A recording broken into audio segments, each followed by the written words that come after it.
இன்றைய தினத்தினுடைய ஆன்மீக தகவலாக நம்ம என்ன பார்க்க போறோம் அப்படின்னு சொல்லி பார்த்தோம்னா, சுவாமிநாதன் அப்படிங்கிற ஒரு நேயர் கேள்வி கேட்டிருக்கார். அவருடைய கேள்வி என்னன்னு சொல்லி பார்த்தோம்னா, சந்திர தரிசனம் என்றால் என்ன அப்படின்னு தான் கேட்டிருக்கார். இது போக கொஞ்சம் விளக்கமா கேட்டிருக்கார்.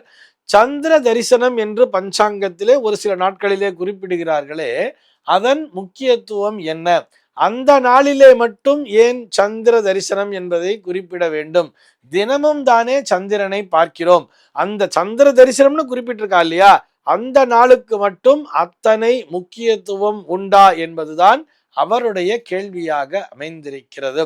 அவருக்கு மட்டுமல்ல, நம்மில் பலருக்கும் இந்த சந்தேகம் என்பது இருக்கலாம். தெளிவாக சொல்ல வேண்டும் என்று சொன்னால், இந்த சந்திர தரிசனம் என்பதை எப்பொழுது கொடுத்திருப்பார்கள் அப்படின்னு சொல்லி பார்த்தோம்னா, இந்த அமாவாசை திதி கழிந்த 2வது நாள் அப்படிங்கிறது வர்றது இல்லையா? அதாவது பிரதமை போய் த்விதீயை திதி என்பது மாலை நேரத்திலே சம்பவித்திருந்தால் அந்த நாளிலே சந்திர தரிசனம் என்பதை பஞ்சாங்கத்திலே கொடுத்திருப்பார்கள். இதைத்தான் இந்த அமாவாசையும் சேர்த்து அமாவாசை பிரதமே திதியை என்று சொல்லி 3ஆம் பிறை என்ற பெயரிலே குறிப்பிடுகிறார்கள். அந்த 3ஆம் பிறைங்கிறது ஒரு கொஞ்ச நேரத்துக்கு மட்டும்தான் தெரியும், அப்புறம் திடீர் மறைஞ்சு போயிடும் இல்லையா? அதனால அந்த நேரத்திலே கண்டிப்பாக தரிசிக்க வேண்டும் அப்படின்னு சொல்றார். அதாவது நம்ம எல்லாரும் என்ன நினைச்சுக்கிறோம் சொல்லி பார்த்தோம்னா, இந்த சந்திர தரிசனம்னு போட்டிருக்கிற நேரத்துலதான் சந்திர உதயம் ஆறது போல இருக்குன்னு நினைச்சுக்கிறோம். அது அல்ல அப்படிங்கிறத தெரிஞ்சுக்கணும். அதாவது வளர்பிறையிலே வரக்கூடிய அமாவாசை கழிந்து வரக்கூடிய அந்த வளர்பிறை த்விதியை நாளிலே காலை பொழுதிலேயே சந்திர உதயம் என்பது ஆகிவிடும். அந்த சந்திர அஸ்தமன காலத்தை தான் நாம் சந்திர தரிசனமாகவே பார்க்கிறோம். உதாரணத்திற்கு சொல்ல போனா, இப்ப வர்ற ஞாயிற்றுக்கிழமை நாள் என்று நாளை மறுநாள் வரக்கூடிய ஞாயிற்றுக்கிழமை நாள் 30ஆம் தேதி அன்னைக்கு பார்த்தோம்னா சந்திர தரிசனம் என்பதை பஞ்சாங்கத்திலே கொடுத்திருப்பார்கள். அதுவும் பார்த்தோம்னா சந்திர தரிசனம்னு கொடுத்து மாலை 6:16 முதல் இரவு 7:21 வரையில் அப்படிங்கிறதையும் தெளிவாகவே ஒரு சில பஞ்சாங்கத்துல கொடுத்திருப்பா.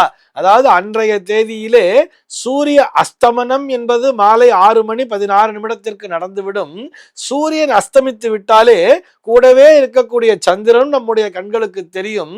அன்றைய தேதியிலே சந்திரனும் 7:21 முழுமையாக அஸ்தமித்து விடுவார், அவரும் மறைந்து விடுவார். அப்படிங்கிறதுனாலதான் சூரிய அஸ்தமனத்திலிருந்து நம்மால் அந்த பிறையை காண முடியும் அப்படிங்கிறதுக்காக சொல்லி இருக்கார். அதாவது வளர்பிறையிலே முதலாக நாம் அந்த பிறையை தரிசிக்கக்கூடிய நாளாக அந்த நாளானது அமைந்திருக்கிறது.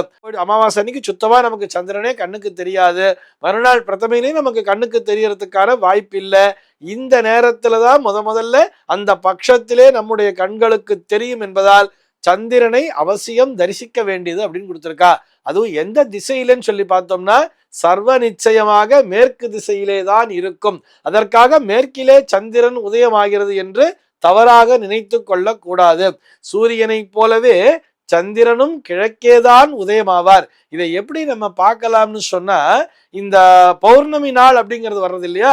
அன்னைக்கு ஒரு பீச்சோரம் போய் நின்று பார்த்தோம்னா நமக்கு தெரியும்.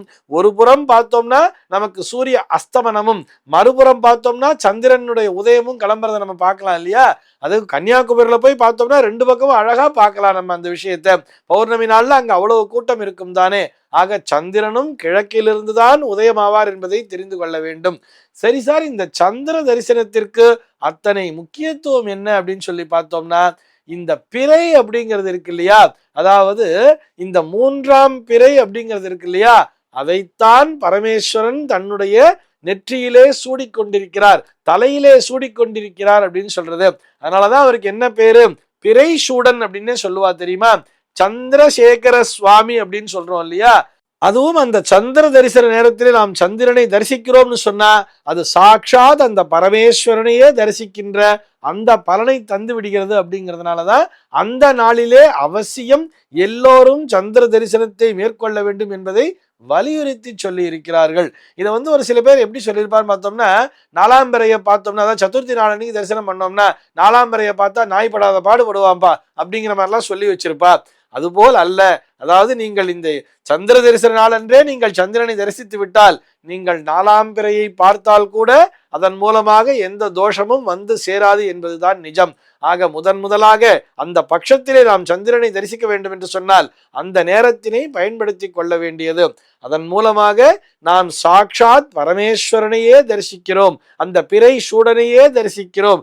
இப்படி இந்த பஞ்சாங்கத்திலே கொடுத்திருக்கக்கூடிய அந்த சந்திர தரிசன நாளிலே நாம் அந்த சந்திரனை தரிசிக்கும் பொழுது அதற்குரிய பலன் என்பதே மிகவும் சிறப்பு வாய்ந்ததாகவே அமைந்திருக்கும். அந்த பட்சம் முழுக்கவே பார்த்தோம்னா நம்முடைய மனமானது மகிழ்ச்சியிலேயே திளைத்து கொண்டிருக்கும்.